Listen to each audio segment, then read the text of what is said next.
उसने फौरन पीछे मुड़कर देखा, पर वहां कोई नहीं था। जब उसने फिर चेहरा आगे किया तो उसे लगा कि एक काली छाया उसके सामने से झट से गुजर गई।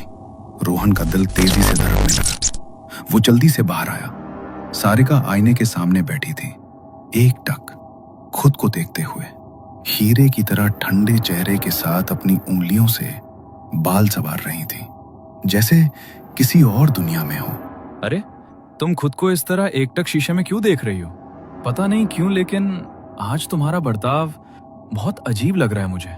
इतने सालों से तुम्हें जानता हूं, पर आज जिस सारिका से मैं मिल रहा हूं वो मेरी सारिका लग ही नहीं रही। ठीक कहा तुमने, मैं तुम्हारी सारिका नहीं हूँ। क्या मतलब? मेरा मतलब है मिस्टर रोहन, जब तक हमारी शादी नहीं होती तब तक मैं तुम्हारी नहीं हूँ। मुझे अपना बनाना है तो पहले शादी करनी पड़ेगी ना। ओ, तो ये बात है। फिर तो झट मंगनी पट शादी करूंगा मैं तुमसे। वैसे तुम आज बहुत सुंदर लग रही हो। रोहन प्यार से सारिका के बाल सहलाने लगा, लेकिन हर बार उसकी उंगलियां सारिका को छूती, सारिका के चेहरे पर एक बेचैनी, एक अजीब सा गुस्सा उभर रहा था। अचानक उसकी गर्दन अजीब तरीके से अकड़ने लगी, जैसे कोई अदृश्य ताकत उसे मोड़ रही हो।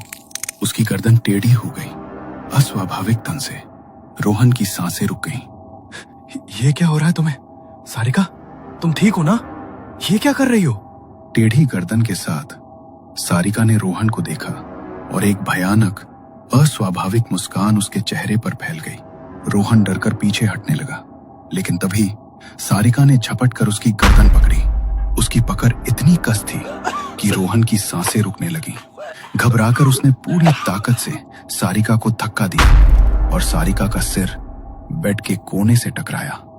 धप, उसके माथे से खून निकलने लगा और वो वहीं फर्श पर गिरकर बेहोश हो गई। सारिका, ये क्या हो गया तुम्हें? रोहन की चीख सुनकर परिवार दौड़ता हुआ कमरे में आया। सारिका के माथे से तेज खून बह रहा था, तो सब उसे तुरंत अस्पताल लेकर गए। चोट थोड़ी गहरी थी, लेकिन अब खतरे की कोई बात नहीं है। मैंने बैंडेज कर दी है, कुछ देर में होश आ जाएगा। लेकिन एक बात समझ नहीं आई रोहन, सारिका को चोट लगी कैसे? कहीं तुम दोनों में बहस तो नहीं हुई? तुमने धक्का तो नहीं दिया? नहीं, मैं तो बाथरूम से बाहर आया तो सारिका पहले से ही गिरी हुई थी। मैं घबरा गया, कुछ समझ नहीं आया, फिर आप लोग आ गए।